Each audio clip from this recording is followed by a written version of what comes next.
একদা শয়তান আল্লাহ রব্বুল আলামিনের দরবারে আরজ করল, হে খোদা, আমি তোমার কসম করে বলতে পারি, আইয়ুব নবী একমাত্র তোমার প্রদত্ত ধন সম্পদের লোভে এবং আরাম আয়েশের তৃপ্তিতে তোমার ইবাদত বন্দেগী করে থাকে। যদি তার এই ধন সম্পদ ও সুখ শান্তি বিলীন হয়ে যায়, তাহলে সে একদিনও তোমার ইবাদতে লিপ্ত থাকবে না। হে খোদা, তুমি আমাকে আইয়ুব নবীর উপর হস্তক্ষেপ করার ক্ষমতা আমাকে দাও, আমি একটু দেখি তোমার আইয়ুব কতটা তোমার বিশ্বস্ত নবী। আল্লাহ রব্বুল আলামিন শয়তানকে জানিয়ে দিলেন, যাও, তোমাকে নবীর উপর হস্তক্ষেপ করার ক্ষমতা প্রদান করা হল। তোমার যেভাবে ইচ্ছা সেভাবে নবীকে পরীক্ষা করে দেখতে পারো। অতঃপর শয়তান আল্লাহ তাআলার প্রদত্ত ক্ষমতা পেয়ে একজন পথিক সেজে হজরত আইয়ুব আলাইহিস সালামের নিকটে গমন করল। শয়তান আইয়ুব আলাইহিস সালাম এর নিকট গিয়ে নিজ দরিদ্রতার কথা প্রকাশ করে বলল, হুজুর, আমি একজন মুসাফির, আমাকে কয়েকদিন আপনার বাসায় থাকার অনুমতি প্রদান করুন। হজরত আইয়ুব আলাইহিস সালাম লোকটি সম্পর্কে সন্দেহ পোষণ করলেন, কারণ তার শরীর থেকে এক প্রকার তীব্র দুর্গন্ধ বের হচ্ছিল। তখন হজরত আইয়ুব আলাইহিস সালাম তার সেই আবেদন নাকচ করে দিয়ে বললেন, আমি তোমাকে কিছু টাকা পয়সা দিচ্ছি, তুমি অন্যত্র গিয়ে থাকার ব্যবস্থা করো। শয়তান হজরত আইয়ুব আলাইহিস সালামের এই ব্যবহারে খুবই ক্ষিপ্ত হল, তাই মলিন মুখে সেখান থেকে চলে আসল। এরপর সে চিন্তা করতে লাগল কিভাবে নবীর ক্ষতি করা যায়। অনেক চিন্তাভাবনা করে সে স্থির করল যে নবীর ফল বাগানে আগুন ধরিয়ে দিবে। যেই ভাবা সেই কাজ, একদিন সে নবীর ফল বাগানে গিয়ে আগুন ধরিয়ে দিল। শয়তানের লাগানো আগুনে অনেকগুলি ফল বাগান ভস্মীভূত হয়ে গেল। ফল বাগানের কর্মচারীরা দৌড়ে গিয়ে নবীর কাছে এই খবর পৌঁছাল। তাদের কাছ থেকে এই সংবাদ শুনে হজরত আইয়ুব আলাইহিস সালাম বললেন, আলহামদুলিল্লাহ, আল্লাহর সম্পদ আল্লাহ তাআলা নিয়ে গেছেন, এতে আমার চিন্তিত হওয়ার কোনো কারণ নেই। শয়তান যখন দেখল হজরত আইয়ুব আলাইহিস সালামের ফল বাগান ধ্বংস হওয়ার পরেও তিনি বিন্দুমাত্র বিচলিত হলেন না, তখন তার মনে আগুন ধরে গেল। অতঃপর সে আবার চিন্তা করতে লাগল, নবীর আর কি ক্ষতি করা যায়। পরের দিন শয়তান নবীর আস্থা বলে গিয়ে আগুন ধরিয়ে দিল, যাতে তার সমস্ত গবাদি পশু সমূলে বিনাশ হয়ে গেল। সেখানে আগুন এক ঝড়ের আকারে সমস্ত মাঠে পরিব্যাপ্ত হয়ে সমস্ত পশু মারা যায় এবং কিছু সংখ্যক রাখালও মৃত্যুর হাত থেকে রেহাই পায়নি। অন্যান্য রাখালগুলো এই খবর দ্রুত নবীর নিকটে পৌঁছে দিল। খবর শুনে হজরত আইয়ুব আলাইহিস সালাম আল্লাহর প্রশংসা করে বললেন, আল্লাহর সম্পদ আল্লাহ তাআলা নিয়ে গেছে, এতে আমার বিচলিত হবার কিছুই নেই। শয়তান যখন দেখল এত কিছুর পরেও নবী সামান্য মাত্র বিচলিত হচ্ছেন না, তখন তার মনে আরও আগুন জ্বলে উঠল। এরপর শয়তান নবীর আরও বড় ক্ষতি করার চিন্তা করতে লাগল। হজরত আইয়ুব আলাইহিস সালামের 12 জন সন্তান ছিল। তারা একজন ওস্তাদের নিকটে মক্তবে পড়ালেখা করার জন্য যেত। প্রতিদিনের মতো একদিন সকালে হজরত আইয়ুব আলাইহিস সালামের 12 জন সন্তান সেই ওস্তাদের কাছে মক্তবে পড়তে গেল।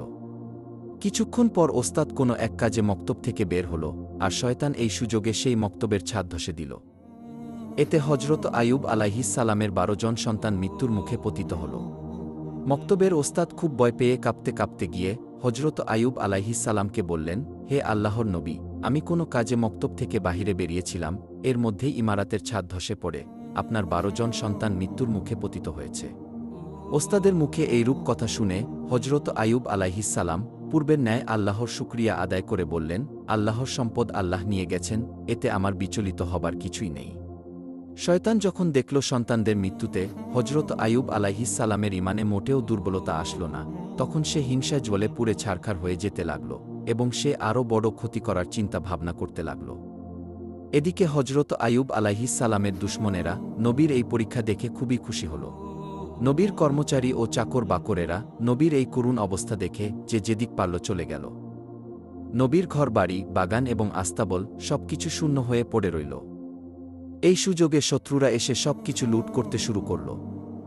বিধ্বস্ত বাড়ির সব মালামাল তারা নিয়ে গেল, বাগানের বাকি সকল ফল ও ফসল নিয়ে তাদের মধ্যে কারাকারি আরম্ভ হল। এক কথায় হজরত আইয়ুব আলাইহিস সালাম এর আরামায়েশ, সন্তান সন্ততি এবং সকল ধনসম্পদ সপ্তাহকালের মধ্যে শেষ হয়ে গেল। হজরত আইয়ুব আলাইহিস সালামের 4 জন স্ত্রী ছিল, তাদের মধ্যে 3 জনই নবীর সাথে ঝগড়া করে এবং তর্কবিতর্ক করে বিদায় হয়ে গেল। বাকি রইল একমাত্র হজরত রহিমা আলাইহিস সালাম। তিনি নবীকে ছেড়ে যাবার পাত্রী নন, সব সময় তিনি নবীর সাথে সাথেই থাকতে লাগলেন। দেশের মানুষ নবীর নবুয়াতির দাবির প্রতি তুচ্ছ তাচ্ছিল্য ও উপহাস আরম্ভ করে দিল। কেউ কেউ বলল, আইয়ুব যদি আল্লাহর নবী হতো, তাহলে তার উপর এইরূপ গজব কেন নাজিল হল? সে আসলে কোনো নবী নন, মিথ্যা নবুয়াতি দাবির কারণে আল্লাহর গজব তার উপর নাজিল হয়েছে। এদিকে নবীর ভক্তদের মধ্যেও ভাঙ্গনের দেখা দিল। এইরূপ অবস্থা দেখে শয়তান তেমন খুশি হতে পারল না, কারণ সবকিছু শেষ হয়ে যাওয়ার পরেও হজরত আইয়ুব আলাইহিস সালামের মধ্যে কোনো পরিবর্তন আসল না। তিনি ভাঙ্গা ঘরের মধ্যে থেকে পূর্বের ন্যায় একই রকম মনোযোগ দিয়ে ইবাদত করে যাচ্ছিলেন। তিনি যেন তার এই বিশাল ধ্বংসযজ্ঞের কোনো খবরই রাখেন না। কোনো রকম হায় হুতাশ এবং আফসোসের চিহ্ন মাত্র তার মধ্যে পরিলক্ষিত হচ্ছিল না। নবীর এবাদাত ঘরের সম্মুখ দিয়ে লোকজন যাতায়াতকালে বলতে লাগল, হে আইয়ুব, তুমি নবুয়াতের দাবি করে সমূলে ধ্বংস হয়ে গেলে। এর চাইতে নবুয়াতের দাবি পরিত্যাগ করা তোমার জন্য মঙ্গলজনক ছিল। যেমন আমরা নবীও নই আর গজবেও পতিত হইনি। এছাড়াও লোকেরা নানা ধরনের তুচ্ছ-তাচ্ছিল্যমূলক কথা হজরত আইয়ুব আলাইহিস সালামকে লক্ষ্য করে বলতে লাগল। হজরত আইয়ুব আলাইহিস সালাম এই সমস্ত কথার প্রতি আদৌ ভ্রুক্ষেপ করলেন না। তিনি পূর্বে যতটুকু সময় মানুষের সঙ্গে মেলামেশা করে কাটাতেন তাও সম্পূর্ণরূপে বন্ধ করে দিলেন। শয়তান এইসব দৃশ্য দেখে আর বসে থাকতে পারল না। সে চিন্তা করতে লাগল কিভাবে নবীর আরও গুরুতর ক্ষতি করা যায়। চিন্তা করতে করতে সে একটি ষড়যন্ত্র আঁটল। ষড়যন্ত্র মাফিক সে নবীর সাক্ষাৎ প্রার্থী হয়ে তার নিকটে পৌঁছাল এবং নবীর কাছে গিয়ে বলল, হুজুর, আমি আপনার একজন ভক্ত। আপনার কাছে আমার কিছু আর্জি ছিল। এই কথা বলে শয়তান নবীর কাছে কথা বলার ভান করে গেল এবং তার মুখটি নবীর কানের কাছে নিয়ে কানের মধ্যে 2টি ফুঁক দিয়ে অট্ট হাসি দিতে দিতে সেখান থেকে বিদায় হয়ে গেল। পরের দিন নবীর শরীরে ফোস্কার মতো এক প্রকার ফোড়া উঠে পড়ে গেল। তিনি খুব অসুস্থ হয়ে পড়লেন। ইবাদত বন্দেগীতে কিছুটা বিঘ্ন সৃষ্টি হল। স্ত্রী রহিমা তার সেবা যত্ন আরম্ভ করে দিলেন। আস্তে আস্তে ফোড়াগুলো বড় হয়ে এক পর্যায়ে ক্ষতের সৃষ্টি করল। এভাবে বেশ কয়েকদিন পর নবীর স্ত্রী হজরত রহিমা আলাইহিস সালামের জমানো টাকা পয়সা সবকিছু শেষ হয়ে গেল। তাদের নিদারুণভাবে খাদ্য অভাব দেখা দিল। শুধু পানি পান করে নবী এবং তার স্ত্রী রহিমা কয়েকদিন অতিবাহিত করলেন, তারপরে আর ধৈর্য ধারণ করতে পারলেন না। অতঃপর একদিন রহিমা আলাইহিস সালাম হজরত আইয়ুব আলাইহিস সালামের নিকটে আরজ করলেন, হে আল্লাহর নবী, এখন আমাদের কাছে আর কিছুই অবশিষ্ট নেই। অতএব মানুষের বাসায় কাজ করে উপার্জন করা ছাড়া আমার কাছে আর অন্য কোনো পথ নেই। আপনি যদি আমাকে অনুমতি দিতেন তাহলে আমি গ্রামে গিয়ে মানুষের বাসায় কাজ করে হালাল রুজি উপার্জন করতে পারতাম, আর তা দিয়েই আমাদের আহারের ব্যবস্থা করা যেত। হজরত আইয়ুব আলাইহিস সালাম বিবি রহিমার মুখে এইরূপ কথা শুনে অনেকক্ষণ কাঁদলেন। তারপর তিনি বললেন, রহিমা, তোমাকে কষ্ট দেওয়ার কোনো মানসিকতা আমার ছিল না, কিন্তু আমি অত্যন্ত অসুস্থ হয়ে পড়েছি, তাই বাধ্য হয়েই তোমাকে অনুমতি দিতে হচ্ছে। তুমি যাও, মানুষের বাসায় গিয়ে কাজ করো, তারপরও তো কিছু হালাল রুজি উপার্জন করা যাবে। নবীর অনুমতি পেয়ে বিবি রহিমা মানুষের বাসায় কাজ করতে আরম্ভ করে দিলেন। এদিকে গ্রামবাসী হজরত আইয়ুব আলাইহিস সালামের শরীরের অবস্থা দেখে অত্যন্ত ভীত সন্ত্রস্ত হয়ে পড়ল। ঘৃণায় তাদের শরীর গিরগির করতে লাগল। এছাড়াও শরীরের গোস্ত পচা গন্ধে মানুষ অতিষ্ঠ হয়ে উঠল। তাই একদিন তারা হজরত আইয়ুব আলাইহিস সালামের নিকটে উপস্থিত হয়ে বলল, হে আইয়ুব, তুমি অতি তাড়াতাড়ি আমাদের এই গ্রাম ছেড়ে অন্যত্র চলে যাও, না হলে আমরা তোমাদেরকে বের করে দিতে বাধ্য হব। হজরত আইয়ুব আলাইহিস সালামের সঙ্গে তখন মাত্র 3 জন লোক ছিল। একজন ছিলেন তার স্ত্রী বিবি রহিমা, আর 2 জন হজরত আইয়ুব আলাইহিস সালামের শীর্ষ ও ভক্ত। তারা সব সময় নবীর দেখাশোনা ও সেবা করত। গ্রামবাসীদের ক্রমাগত চাপের মুখে হজরত আইয়ুব আলাইহিস সালামের শিষ্যরা তাকে বহন করে অন্য গ্রামে চলে যাবার জন্য রওনা করল। অনেকক্ষণ পথ চলার পর তারা অপর একটি গ্রামে উপস্থিত হল। সেই গ্রামের লোকেরা হজরত আইয়ুব আলাইহিস সালামের শরীরের অবস্থা দেখে বলল, তোমরা এখনই তাকে নিয়ে অন্যত্র চলে যাও, না হলে আমরা তোমাদেরকে মেরে এখান থেকে তাড়িয়ে দেব। এভাবে শিষ্যরা 7টি গ্রামে হজরত আইয়ুব আলাইহিস সালামকে নিয়ে ঘুরল, কিন্তু কোনো গ্রামের লোকেরা হজরত আইয়ুব আলাইহিস সালামকে আশ্রয় দিল না। তখন শিষ্যরা বিরক্ত হয়ে গেল এবং রাস্তার পাশে আবর্জনা ফেলার একটি স্থানে গাছের নিচে হজরত আইয়ুব আলাইহিস সালামকে রেখে বিদায় গ্রহণ করল। বিদায়ের প্রাক্কালে তারা 2 জন বলাবলি করতে লাগল, হজরত আইয়ুব আল্লাহর নবী হওয়া সত্ত্বেও তার উপর এ ধরনের মুসিবত কেন আসল? অন্যজন উত্তরে বলল, হয়তোবা তিনি আল্লাহ তাআলার মর্জির বিপরীত কোনো কাজ করেছেন, না হলে তার এই পরিণাম কেন হবে?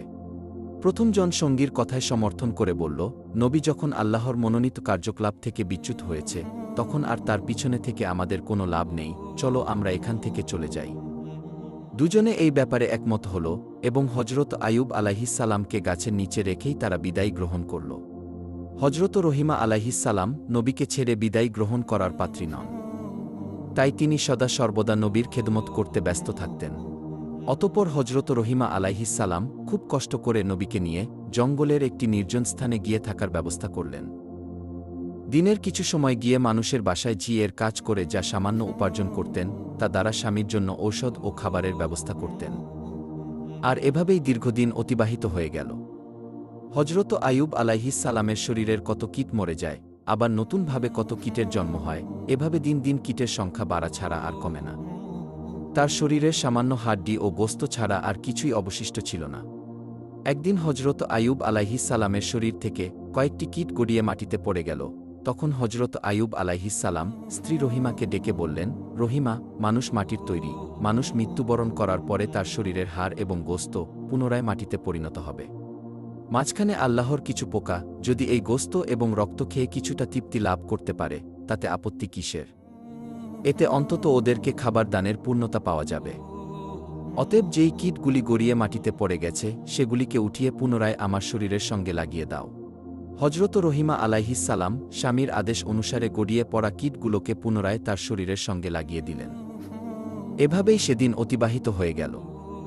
অতঃপর একদিন হজরত রহিমা আলাইহিস সালাম গ্রামে গিয়ে কোনো কাজ পেলেন না।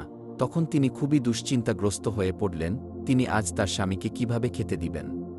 কাজের জন্য তিনি হন্য হয়ে সারা গ্রামে ছুটে বেড়াতে লাগলেন, কিন্তু তিনি কোথাও কোনো কাজ পেলেন না।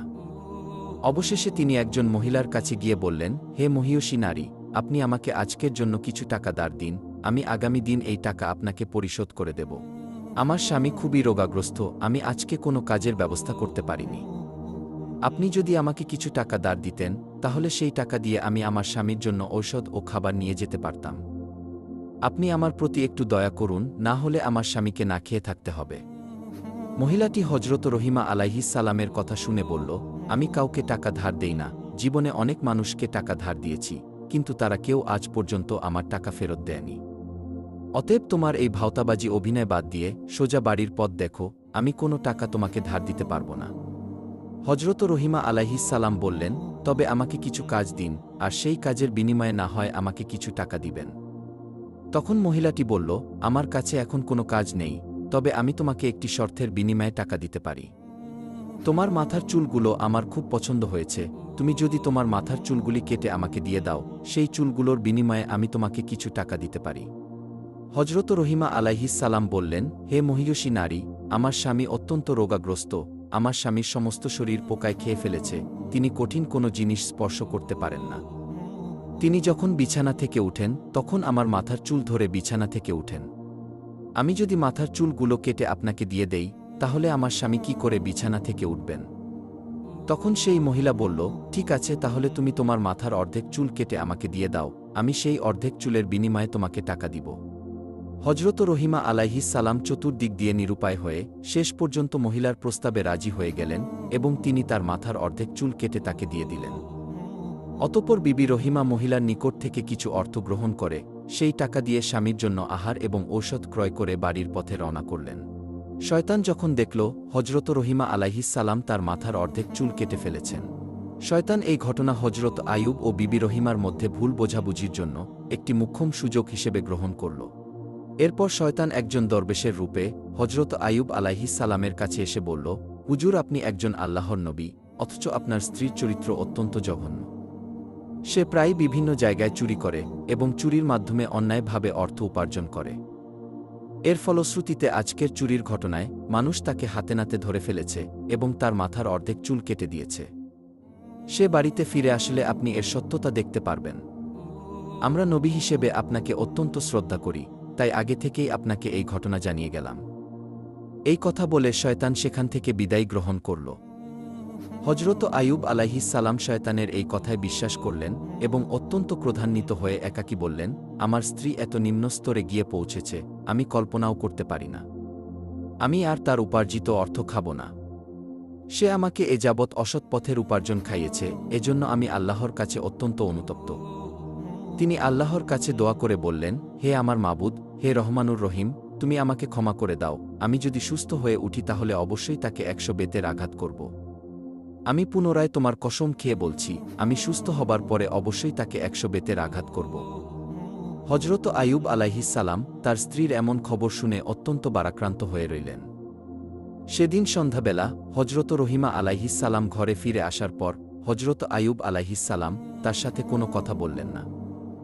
রহিমা আলাইহিসসালাম স্বামীর এরূপ অবস্থা দেখে অত্যন্ত বিনয়ের সাথে তার কাছে গিয়ে জিজ্ঞাসা করলেন, হে প্রাণের স্বামী, আপনার কি হয়েছে?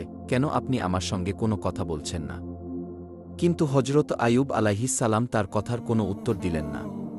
এরপর হজরত রহিমা আলাইহিসসালাম তার কাছে খাবার ও ওষুধ পরিবেশন করলেন। কিন্তু হজরত আইয়ুব আলাইহিসসালাম তাও প্রত্যাখ্যান করলেন। তখন রহিমা আলাইহিসসালাম হজরত আইয়ুব আলাইহিসসালামের 2 পা জড়িয়ে ধরে বললেন, হে প্রাণের স্বামী, দয়া করে আপনি আমাকে বলুন, কেন আপনি আমার প্রতি মনক্ষুণ্ণ হয়েছেন? হজরত আইয়ুব আলাইহিসসালাম বললেন, তোমার চরিত্র এতটা নিচে নামতে পারে আমি কল্পনাও করতে পারিনি। তুমি চুরি করে এতদিন আমাকে খাবার খাইয়েছ, তুমি অসৎ পথের উপার্জন আমাকে খাইয়েছ, আমি এটা কল্পনাও করতে পারছি না। আমি না জেনে তোমার উপার্জন খেয়েছি। আজকে একজন দরবেশ আমার কাছে এসে তোমার ব্যাপারে জানিয়ে গেল। সে বলল, তুমি চুরির কারণে হাতে নাতে ধরা পড়েছ, আর তার কারণেই মানুষ তোমার মাথার অর্ধেক চুল কেটে দিয়েছে। হজরত রহিমা আলাইহিসসালাম স্বামীর মুখে এই কথা শুনে যেন আকাশ থেকে মাটিতে পড়লেন, এবং তার 2 চোখ দিয়ে দর দর করে অশ্রু গড়িয়ে পড়তে লাগল। তখন তিনি 2 হাত তুলে আল্লাহর দরবারে ফরিয়াদ করে বলতে লাগলেন, হে আল্লাহ, হে রহমানুর রহিম, তুমি সব কিছুই জানো। আমি কি উদ্দেশ্যে কি করেছি কিছুই তোমার অগোচরে নয়। আমার স্বামীকে কে বা কারা মিথ্যা অভিযোগ শুনিয়ে আমার ব্যাপারে বিভ্রান্ত করে তুলল, আমি কিছুই জানি না। হে মহান আল্লাহ, তুমি আমার স্বামীকে সঠিক ঘটনাটি অবগত করো। হে রহমানুর রহিম, আমি এই জন্য কোনো মানুষের কাছে দরনা দিতে যাব না। তুমি আমার একমাত্র ভরসা, তুমি সর্বশ্রেষ্ঠ বিচারক, অতএব এর বিচার তুমি করো। হে প্রভু, যেই জালিম আমার স্বামীকে আমার ব্যাপারে কুধারণা সৃষ্টি করেছে, তার তুমি সঠিক বিচার করো। হজরত রহিমা আলাইহিসসালামের এই ফরিয়াদ শুনে আল্লাহর আরশ কেঁপে উঠল। তখনই আল্লাহ রব্বুল আলামিন হজরত জিব্রাইল আলাইহিসসালামকে হজরত আইয়ুব আলাইহিসসালামের নিকটে পাঠিয়ে দিলেন। হজরত জিব্রাইল আলাইহিসসালাম আইয়ুব আলাইহিসসালামের নিকটে এসে বললেন, হে আল্লাহর নবী, আপনার স্ত্রী অত্যন্ত সৎ ও নেককার। শয়তান দরবেশের রূপে আপনার কাছে এসে আপনাকে বিভ্রান্ত করে আপনার স্ত্রীর ব্যাপারে কুৎসা বর্ণনা করেছে। প্রকৃতপক্ষে আপনার স্ত্রীর কোনো দোষই নেই। অতএব আপনি আপনার স্ত্রীর পরিবেশিত খাদ্য গ্রহণ করুন এবং আপনি তার প্রতি রাজি ও খুশি হয়ে যান। হজরত জিব্রাইল আলাইহিসসালামের বক্তব্য শুনে হজরত আইয়ুব আলাইহিসসালাম বিবি রহিমাকে ডেকে বললেন, রহিমা, তুমি আমাকে ক্ষমা করে দাও। শয়তান তোমার ব্যাপারে আমাকে মিথ্যা সংবাদ শুনিয়ে বিভ্রান্ত করেছিল, যা আমি বুঝতে সক্ষম হইনি। আর তুমি আমার প্রতি মনক্ষুণ্ণ থেকো না, কারণ আমি না বুঝে এই সকল কথা তোমাকে বলেছিলাম, আর কখনোই তোমার প্রতি আমি রাগ করব না। বিবি রহিমা প্রতিদিন কাজের বিনিময়ে কিছু অর্থ উপার্জন করে জীবিকার ব্যবস্থা করতেন। শয়তান যখন নবীকে হজরত রহিমা আলাইহিসসালামের ব্যাপারে অভিযোগ করে কোনো সুফল পেল না, তখন সে একজন বৃদ্ধ মানুষের রূপে একদিন হজরত রহিমা আলাইহিসসালামকে পথিমধ্যে জিজ্ঞাসা করল, মা, তোমাকে এমন দুরবস্থাগ্রস্ত দেখাচ্ছে কেন? হজরত রহিমা আলাইহিসসালাম উত্তর দিলেন, আমার স্বামী খুবই অসুস্থ, তার শরীরে ঘা হয়েছে এবং তাতে পোকা জন্মেছে। তার শরীরের রক্ত ও গোস্ত পোকায় খেয়ে হাড্ডি বের করে দিয়েছে। তাই আমি তাকে নিয়ে দিবারাত্র খুবই চিন্তায় থাকি। এই শুনে বৃদ্ধ লোকটি বলল, আমি এই রোগের একটি ওষুধের কথা তোমাকে বলে দিতে পারি। যদি তুমি তোমার স্বামীকে না জানিয়ে এটা ব্যবহার করতে পারো, তাহলে একদিনের মধ্যে এই রোগ থেকে সে মুক্তি লাভ করতে সক্ষম হবে। বিবি রহিমা বললেন, হুজুর, দয়া করে আমাকে ওষুধের নামটি বলে দিন, আমি এটা ব্যবহারের চেষ্টা করব। তখন বৃদ্ধ বলল, এই ওষুধ সম্পর্কে যদি তোমার স্বামীকে পূর্বেই অবগত করে দাও, তাহলে সে এই ওষুধ ব্যবহার করতে অস্বীকার করতে পারে। অতএব তুমি যদি তাকে না জানিয়ে ব্যবহার করতে পারো, তাহলে অবশ্যই সে আরোগ্য লাভ করবে। অতঃপর বৃদ্ধ লোকটি বিবি রহিমাকে জিজ্ঞাসা করল, মা, তোমার স্বামীর নাম কি? বিবি রহিমা বললেন, আমার স্বামীর নাম হজরত আইয়ুব, তিনি আল্লাহ তাআলার একজন নবী।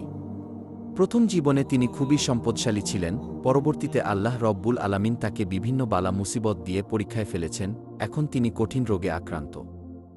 শয়তান বিবি রহিমার কথা শুনে বলল, তাকে যখন গ্রামের মানুষেরা গ্রাম থেকে বের করে দিয়েছিল, তখন আমি তাকে একবার দেখেছিলাম, তার জন্য আমার কাছে উপযুক্ত ওষুধ আছে। বিবি রহিমা বললেন, হুজুর, দয়া করে তাহলে আমাকে সেই ওষুধটি প্রদান করুন। তখন বৃদ্ধ লোকটি বলল, তুমি এখানে একটু অপেক্ষা করো, আমি ওষুধ এনে এখনই তোমাকে দিচ্ছি। এই কথা বলে বৃদ্ধ লোকটি চলে গেল। বিবি রহিমা বৃদ্ধের অপেক্ষায় সেখানে দাঁড়িয়ে রইল। কিছু সময় পর বৃদ্ধ লোকটি 1 বোতল পানি জাতীয় ওষুধ এবং 1 প্রকারের গোস্ত জাতীয় ওষুধ নিয়ে রহিমা আলাইহিসসালামের নিকটে হাজির হল। শয়তান রহিমার হাতে বোতল তুলে দিয়ে বলল, এই ওষুধ তার শরীরে লাগাবে এবং গোস্ত জাতীয় ওষুধ দিয়ে বলল, এটা ভুনা করে তাকে খেতে দিবে, তাহলে দেখবে আগামী দিনের মধ্যেই তার শরীর অর্ধেক সুস্থ হয়ে গেছে। এভাবে পরের দিনেও লাগালে 2 দিনের মধ্যেই তিনি আরোগ্য লাভ করবেন। হজরত আইয়ুব আলাইহিস সালাম আল্লাহর নবী এবং আমাদের পথ প্রদর্শক, তার প্রতি আমাদের প্রাণের গভীর আকর্ষণ রয়েছে। অতএব তার সামান্য উপকার করতে পারলে নিজেকে ধন্য মনে করব। আমি তার একজন কঠিন ভক্ত, কিন্তু শত্রুদের সতর্ক বিরোধিতার কারণে আমি তার কোনো খোঁজ খবর নিতে পারিনি। তবে আগামীতে আমি তার কাছে গিয়ে দেখা করব। এই ধরনের লম্বা বক্তৃতা দিয়ে শয়তান বিবি রহিমার আস্থা অর্জন করে সেখান থেকে বিদায় গ্রহণ করল। বিবি রহিমা ওষুধ নিয়ে নবীর কাছে পৌঁছালেন। প্রথমে তিনি নবীর আহার সম্পন্ন করালেন। এরপর তিনি অনেক চিন্তা ভাবনা করতে লাগলেন কিভাবে নবীকে এই ওষুধ দেওয়া যায়। কিন্তু শেষ পর্যন্ত তিনি নবীকে না জানিয়ে সেই ওষুধ ব্যবহার করতে সাহস পেলেন না। তাই তিনি নবীর কাছে গিয়ে বললেন, হে আল্লাহর নবী, আজ এক বৃদ্ধ লোক আপনার জন্য আমাকে এক প্রকার ঔষধ দিয়েছেন এবং তিনি বলেছেন এই ওষুধ মাত্র 2 দিন ব্যবহার করলেই আপনি পরিপূর্ণ আরোগ্য লাভ করবেন। হজরত আইয়ুব আলাইহিস সালাম বিবি রহিমার কথা শুনে বললেন, হে রহিমা, তুমি কি মনে করো আমার এই রোগ ওষুধে আরোগ্য লাভ করার মতো রোগ?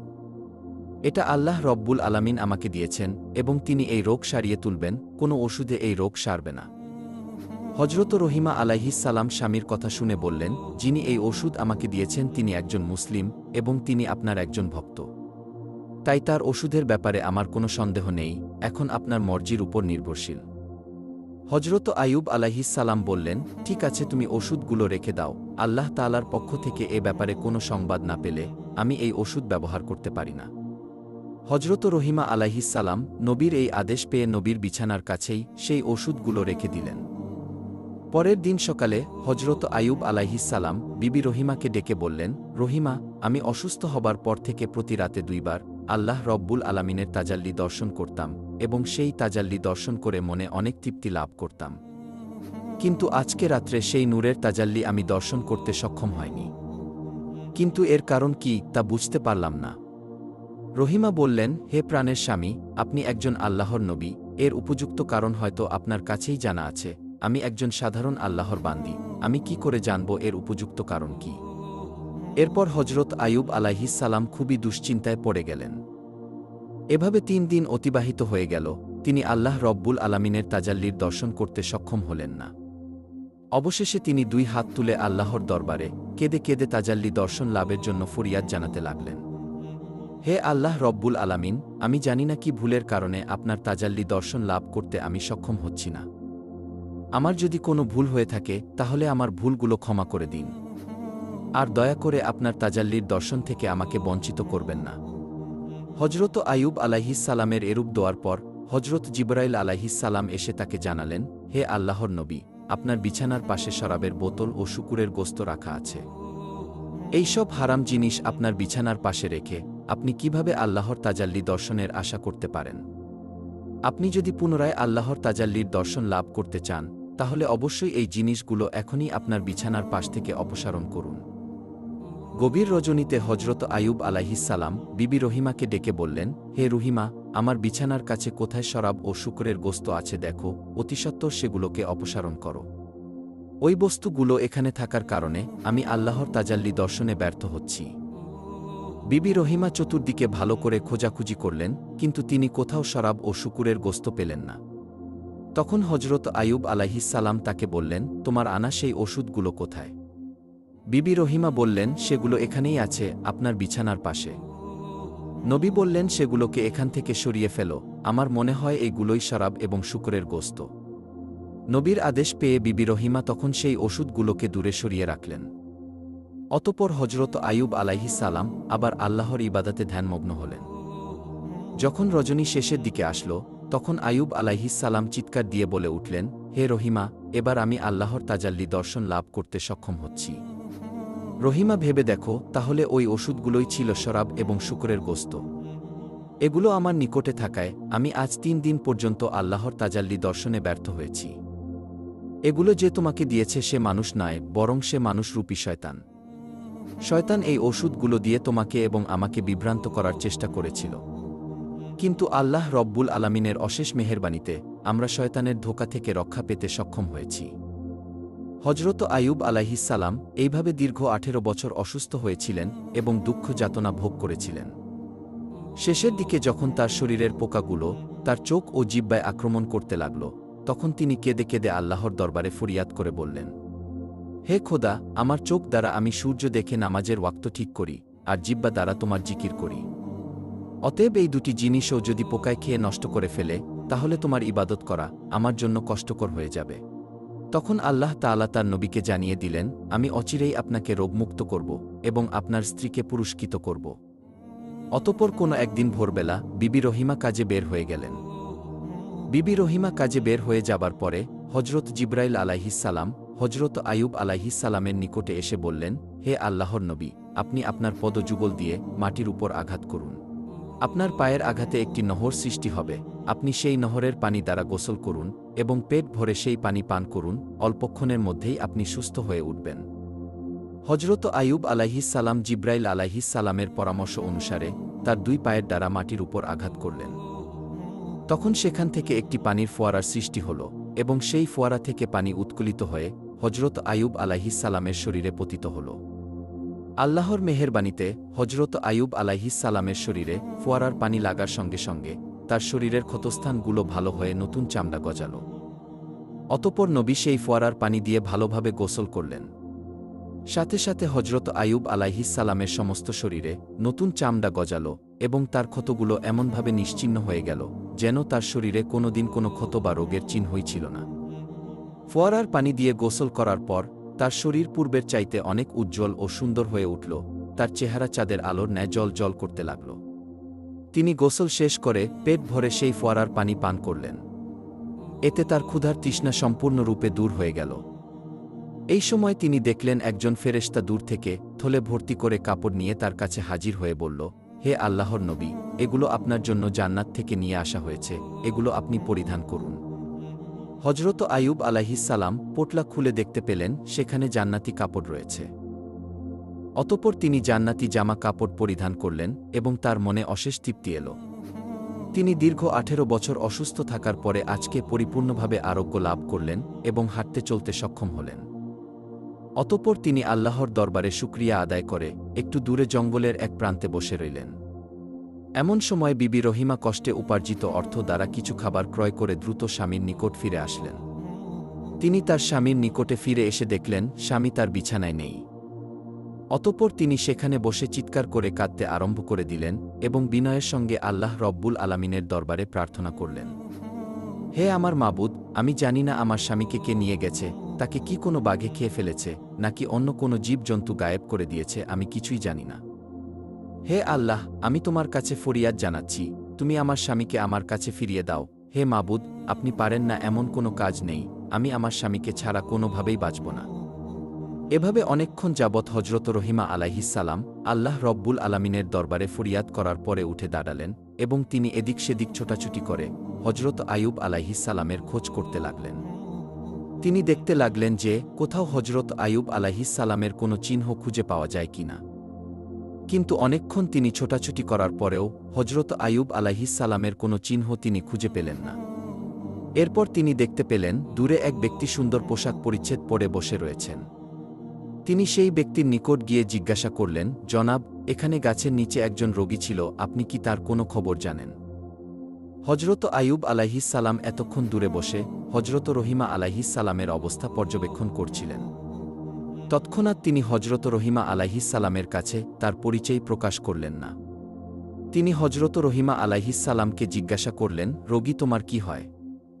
হজরত রহিমা আলাইহিসসালাম বললেন, তিনি আমার প্রাণের স্বামী ছিলেন, তিনি আল্লাহর একজন নবী ছিলেন, তার নাম হজরত আইয়ুব আলাইহিসসালাম। তিনি দীর্ঘ 18 বছর অসুস্থ অবস্থায় এখানে ছিলেন, একমাত্র আমি তার দেখাশোনা করতাম। কিন্তু আজকে কাজের পরে ফিরে এসে আমি আমার স্বামীকে আর দেখছি না। আমি জানি না আমার স্বামী এখন কোথায়, কি অবস্থায় আছে, তাকে কি কোনো বাঘে খেয়ে ফেলেছে না অন্য কোনো প্রাণীতে নিয়ে গিয়েছে। আপনি যদি তার কোনো খোঁজ বা সংবাদ জেনে থাকেন দয়া করে আমাকে বলুন।